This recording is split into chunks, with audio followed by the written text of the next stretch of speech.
I would like to thank everyone who's participated in the conversation around financial planning this summer.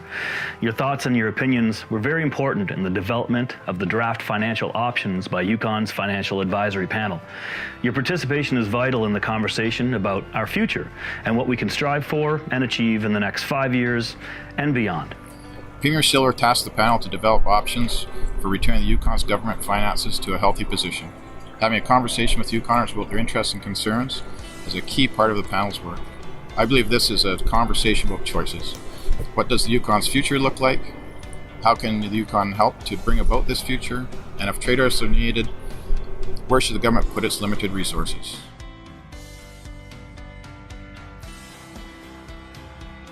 I think with the investment made in our community, especially when it comes to healthcare and services, it allows not only our elders but our younger generations to grow up in their own community, thrive in their own culture. And I think once you have that ability to create the opportunity for people to start their young families and start their careers in the communities, it's going to build that, that success for tomorrow. And if we can allow the opportunity to involve everyone in this conversation, it's going to have a greater effect when it comes down to not only the ability to have a well-balanced plan going forward, but building that sense of inclusion, right? Where everybody means something, where everybody matters. And like I said, as much as it is for the elders to be involved, the youth need to be involved and also, right, in the decision-making going forward. So I would also tell the advisory panel to consider young people as one of their most valuable resources.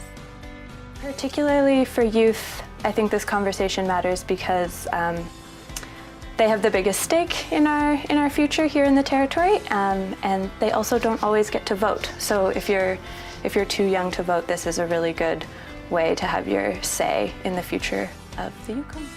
I think that looking at the long term is something that a lot of people, a lot of different sectors, groups are looking at right now. It's important from a high level point of view to really bring it all together, so to see how we can all kind of be rowing in the same direction all at once. So I think it's an important discussion to have right now, because I think the Yukon's at a pivotal point. It's just really important to have a conversation about it that includes everybody, because you can get some really good ideas and really good direction and really good synergies when you bring everybody to the table together.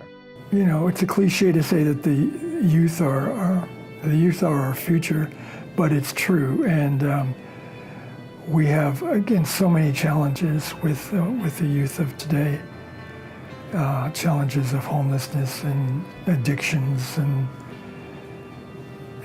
family issues and so forth.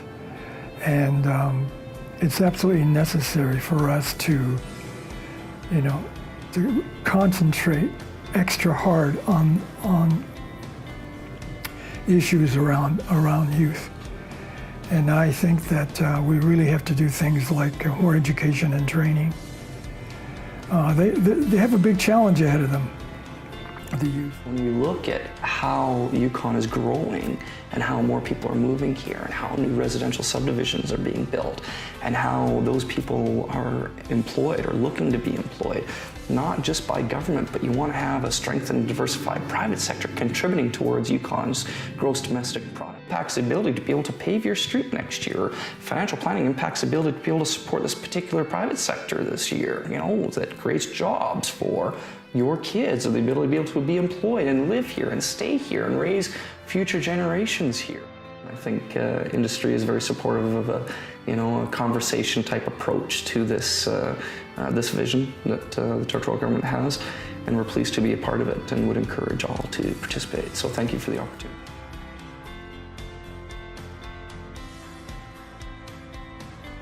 Because decisions about how government raises and spends money affects all of us in the Yukon, I encourage everyone to participate in the second phase of engagement activities.